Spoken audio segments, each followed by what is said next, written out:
Good evening. ఒకసారి మా వాళ్ళకి ఇంకా ఇంకా గట్టిగా love you guys, love you so much. వచ్చిన దగ్గర నుంచి ఆపకుండా లవ్ యూ చెప్తున్నారు, పేరు అరుస్తున్నారు.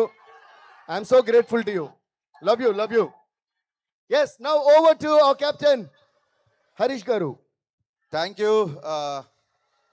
ఉదయాన్నే లేచి సూర్యుడికి దండం పెట్టి ఒక రోజు ప్రారంభించడం మనందరికీ అనాదిగా వస్తున్న ఆచారం. ఆ సూర్యుడికి, ఆదిత్యుడికి, ఆ భాస్కరుడికి దండం పెట్టి డే మొదలు పెడతాం.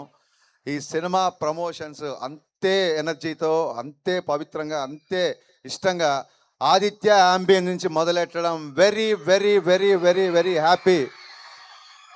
ఆదిత్య వైబ్, ఆదిత్య అంబియన్స్ అదిరిపోయింది. Thank you guys. మీ కాలేజ్ అయిపోయిన తర్వాత కాసేపే ఉంటారు అంటే మేము చాలా ఎర్లీగా స్టార్ట్ చేసి వచ్చాం. Actually thank you sir ji. 6:30కి ముహూర్తం అనుకున్నాం. మా ముహూర్తం పెట్టిన అఖిల్ ఇక్కడే ఉన్నాడు. ముహూర్తం 6:30 కంటే ఆ టైంకి స్టార్ట్ చేసి వచ్చింది. And you made it. Thank you so much. మీరు ఆల్రెడీ వచ్చారు, సాంగ్ మధ్యలో డిస్టర్బ్ చేయకూడదని రాలేదు. సాంగ్ చూస్తున్నారు కదా, ఇక్కడ రెండే కట్అవుట్లు ఉన్నాయి. ఒకటి పవర్ స్టార్ది, ఒకటి రాక్ స్టార్ది. శ్రేయాస్ మీడియాస్ వాళ్ళు మాకు ఫోన్ చేసి నవీన్ గారి ఫొటోసు, రవి గారి ఫొటోసు, మీ ఫొటోస్ పంపించండి, మీకు కట్అవుట్లు పెడతామన్నారు. అంటే నేను క్లియర్గా చెప్పా, అక్కడ ఓన్లీ పవర్ స్టార్ కట్అవుట్ ఉండాలి, రాక్ స్టార్ కట్అవుట్ ఉండాలి అని చెప్పాను. అంటే దేవిశ్రీ ప్రసాద్ గారికి ఎప్పుడో కానీ, దేవిశ్రీ ప్రసాద్ గారికి మా గౌరవం, మా ప్రేమ చూపించుకునే అవకాశం ఎప్పుడో కానీ రాదు. ఇది ఏదో మేము త్యాగం చేసామనో లేకపోతే మా కట్అవుట్ వద్దనుకున్నామని కాదు. ఇలాంటి చిన్న చిన్న విషయాల్లో మా గ్రాటిట్యూడ్, మా రెస్పెక్ట్ డిఎస్పీకి చూపించడానికి మాత్రమే, ఇంకెవరికి కట్అవుట్ ఇక్కడ పెట్టలేదు. ఆయన నా సినిమాకి మ్యూజిక్ చేశాడనో లేకపోతే ఆయన స్టేజ్ మీద ఉన్నాడని చెప్పట్లేదు. ఆయన ఆనందం సినిమా చేస్తున్నప్పుడు నేను అసిస్టెంట్ డైరెక్టర్ కూడా కాదు. నేను ఆనందం సినిమా చూసి బయటకు వచ్చి లైఫ్లో ఎప్పుడైనా సరే ఈ మ్యూజిక్ డైరెక్టర్తో పనిచేస్తే చాలు దేవుడు అని దేవుడిని కోరుకున్నాను. దేవుడు ఒక్కసారి కాదు 3 సార్లు ఇచ్చాడు. ఇంకో 3 సార్లు ఇవ్వాలని మనస్ఫూర్తిగా కోరుకుంటున్నాను. అంటే ఇవాళ మ్యూజిక్ కాబట్టి ఆయన పొగటం కాదండి. డిఎస్పీ అనేది నాకు జస్ట్ మ్యూజిక్ డైరెక్టర్ కాదు, నా ఫ్రెండ్ కాదు, నా బ్రదర్ కాదు. ఆయన చెప్పినట్టు DSP is an emotion for me. DSP is an emotion for me. అంటే ఎలాంటి ఎమోషన్ అంటే, నిన్నటి వరకు అసిస్టెంట్ డైరెక్టర్గా ఉన్న ఒక వ్యక్తిని తన మ్యూజిక్తో ఓవర్ నైట్లో స్టార్ డైరెక్షన్ చేసే సత్తా ఉన్న ఏకైక మ్యూజిక్ డైరెక్టర్ డిఎస్పీ. ఈ విషయం ఆయనతో చాలాసార్లు చెప్పితే ఇలా అంటే, సర్జీ నాదేం లేదు, డైరెక్టర్ సిచ్యువేషన్ బట్టే పాట వస్తుంది, డైరెక్టర్ని బట్టే మ్యూజిక్ వస్తుంది అని చెప్పి తన కష్టాన్ని కూడా మా ఖాతాలోకి అవలీలగా వేసేసి అలా నవ్వుతూ వెళ్ళిపోతుంటాడు డిఎస్పీ. అందుకే డిఎస్పీ అంటే నాకు ఇష్టం, ప్రాణం. లిరిక్స్కి రిథమ్కి, బీట్కి, వాయిస్ అన్నీ క్లియర్గా వినిపించడానికి, ఒక పాట యొక్క సంపూర్ణ తత్వాన్ని మీకు ప్రజెంట్ చేయడంలో అంకిత భావంతో పనిచేసే one and only music director of this generation Devi Sri Prasad. సర్జీ పొగటం కాదు సర్జీ, తన గురించి తనకు తెలియదు. ఏదైనా చిన్న ట్యూన్ ఏదైనా యాడ్ చేయాలన్నా, సర్జీ ఇక్కడ ఒక ట్రంపెట్ వేద్దాం అనుకుంటున్నా, ఇక్కడ ఏదైనా తబలా అయినా అని చెప్తే ఫోన్ చేస్తాడు. ఏంటంటే సర్జీ అసలు మీరు పర్మిషన్ అడుగుతారు ఏంటి, మీరు ఎవరు, మీరు India's number 1 music director, Pushpa 2 తర్వాత 5 బిలియన్ వ్యూస్ 5 బిలియన్ ఏంటి ఇంప్రెషన్స్ ఉన్న ఆల్బమ్ చేసిన వ్యక్తి ఇక్కడ ఇది యాడ్ చేయొచ్చా, అక్కడ చేయొచ్చా అని చెప్పి మళ్ళీ ఫస్ట్ సినిమాకి పనిచేసినట్టు పనిచేస్తుంటే ఆ వ్యక్తికి సాష్టాంగ నమస్కారం చేయకుండా ఇంకేం చేయగలుగుతాం. Sir ji I love you so much. ఇంతకంటే మీ గురించి నాకు ఇంకా చాలా చెప్పాలని ఉంది. But sir ji, truly honored to be associated with you for the third time and looking forward for many more times. Next ఈ సినిమా ఇందాక మీరు చూసిన సాంగ్ అంత గ్రాండ్గా రావడానికి కానీ, నేను అనుకున్న దానికంటే నాకు ఎక్కువ ఇచ్చే నిర్మాతలు మా నవీన్ ఎర్నేని గారు, రవిశంకర్ గారు. నిజంగా చెప్తానండి, వాళ్ళిద్దరు లేకపోతే ఈ సినిమా లేదు, నేను లేను. పాండమిక్లో నేను ఆ టాపిక్ మళ్ళీ వస్తాను.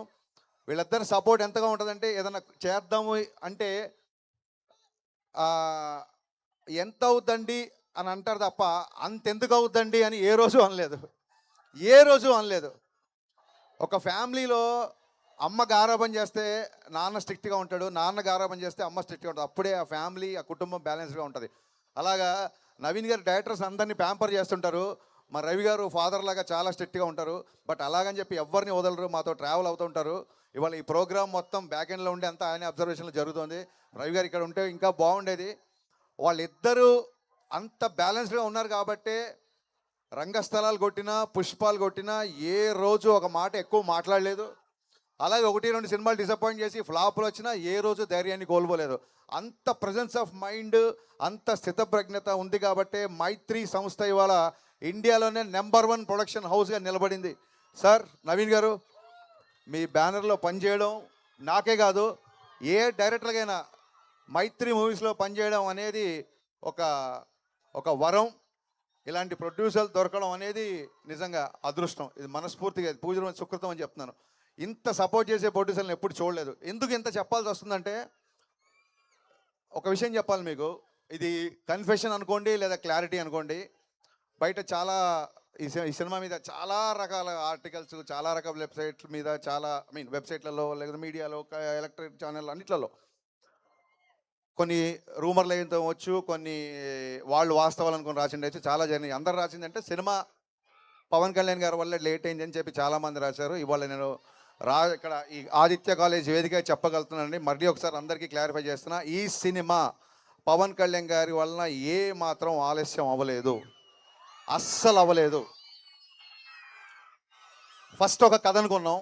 ఫస్ట్ అంటే సినిమా ప్రమోషన్ స్టార్ట్ చేసిన తర్వాత నాకు ఉస్తాద్ భగత్ సింగ్ గురించి కంప్లీట్గా మాట్లాడడానికి దొరికిన అవకాశం వేదిక ఇదే కాబట్టి చెప్తున్నాను. వేరే సినిమా ఫంక్షన్కి వెళ్ళినప్పుడు ఉస్తాద్ అప్డేట్ అనుస్తారు, అప్పుడు మన సినిమా గురించి చెప్పడం కరెక్ట్ కాదని ఎప్పుడు చెప్పలేదు. ఫస్ట్ ఒక కాలేజ్ బ్యాక్డ్రాప్లో లవ్ స్టోరీ అనుకున్నాను. ఎందుకంటే గబ్బర్ సింగ్లో బాగా మాసిగా చూపించాను, నాకు ఆయన ఒక జల్సా ఖుషీ లాగా చూపించాలని చెప్పి ఒక కాలేజ్ బ్యాక్డ్రాప్ లవ్ స్టోరీ అనుకున్నాం. సినిమా అనౌన్స్ కాడి నుంచి ఎక్కడికి వెళ్ళినా సరే అన్న ఇంకో గబ్బర్ సింగ్ ఎప్పుడు అని చెప్పి సోషల్ మీడియాలో అవ్వచ్చు, బయట అవ్వచ్చు, సినిమా లవర్స్ అవ్వచ్చు, ఫ్యాన్స్ అవ్వచ్చు, అరే వీళ్ళు ఇంకా ఎక్కువ అదే మాస్, అదే ఒక ఫుల్ టు ఎంటర్టైన్ ఎక్స్పెక్ట్ చేస్తున్నారు. ఎక్కడో మేము అనుకున్న కదా కొంచెం క్లాస్ అవుతుంది అని చెప్పి ఆ తర్వాత ఐడియా డ్రాప్ చేద్దాము, ఇంకో థాట్కి వెళ్దామా అన్న ఒక సందిగ్ధంలో ఉన్నప్పుడు ఆ పాండమిక్లో నేను చాలా మెంటల్ డిప్రెషన్కి వెళ్ళిపోయాను. నా మెంటల్ హెల్త్ కూడా చాలా దెబ్బతింది అప్పుడు. సో ఈ కట్ చేద్దామా ఇంకో కట్ చేద్దామా అన్న సందిగ్ధంలో నా వల్ల కొంచెం టైం వేస్ట్ అయింది. ఆ తర్వాత ఒక రీమేక్ అనుకున్నాము, అది పెద్దగా ఎగ్జైట్ అవ్వలేదు ఎవరము. ఆ తర్వాత అది పక్కన పెట్టేసాము. ఎందుకంటే ఆయన లైనప్స్ చూస్తుంటే కొన్ని క్లాస్ సినిమాలు ఉన్నాయి ఆయన చేస్తున్నప్పుడు. అప్పటికి ఆ సినిమాల అనౌన్స్మెంట్ కూడా వచ్చేసింది. సో డెఫినెట్గా ఇలాంటి పాటలు ఉండే సినిమాలు అయితే లైనప్లో నాకు ఎక్కడ కనబడలేదు.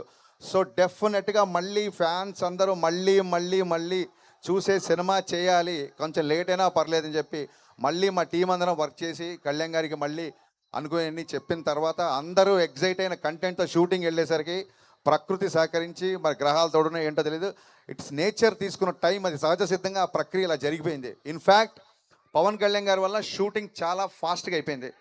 ఆయన మమ్మల్ని ఊపిరి ఆడనివ్వకుండా షూటింగ్ చేశారు.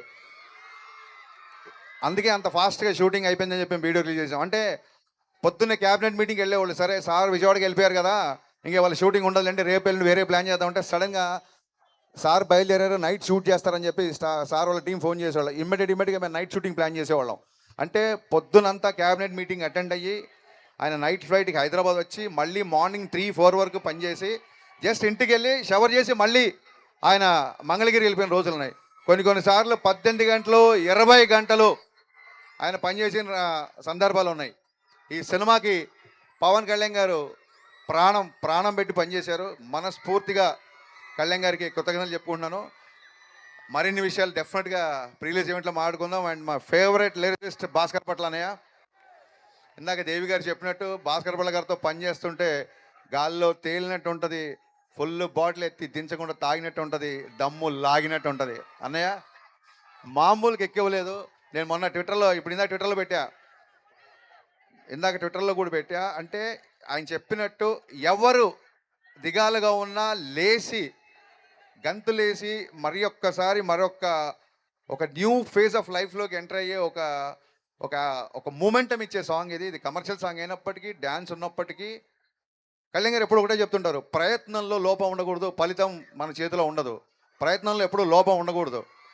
ప్రయత్నంలో లోపం లేదు కాబట్టే ఆయన ఒకసారి అపజయాన్ని చూసినా సరే ఇవాళ మళ్ళీ డిప్యూటీ సీఎం స్థాయిలో ఉన్నారంటే దట్ ఈస్ నథింగ్ బట్ ప్రయత్నంలో లోపం లేకపోవడమే. అంటే ఇది రాజకీయాలు మాట్లాడే వేదిక కాదు, సందర్భం అంతకన్నా కాదు. కానీ మా హీరో ఒక అకుంఠిత దీక్షతో, ఒక అంకిత భావంతో ఫలితాన్ని ఆశించకుండా పనిచేస్తాడని చెప్పే ఉదాహరణలో భాగంగా ఏం చెప్పాల్సి వచ్చింది. సో దట్ ఈస్, నాకు తెలుసు మీరందరు ఇక్కడ చాలామంది పిఠాపురం గారి ఎమ్మెల్యే గారి తాలూకా కదా. నేను మాత్రం పవర్ స్టార్ పవన్ కళ్యాణ్ గారి తాలూకా. సో సీ యూ గాయ్స్, సమ్మర్లో కలుద్దాం. డేట్ ఫిక్స్ అవగానే మళ్ళీ చాలా గ్రాండ్గా అనౌన్స్ చేస్తాం. Thank you once again. ఆదిత్యతో ఉస్తాద్ భగత్ సింగ్ ప్రమోషన్ స్టార్ట్ అవుతున్నాయి. ఇక నుంచి అప్డేట్ల వరద చూస్తారు మీరు. Thank you all once again. Thank you so much. Love you. Step is the భూకంపం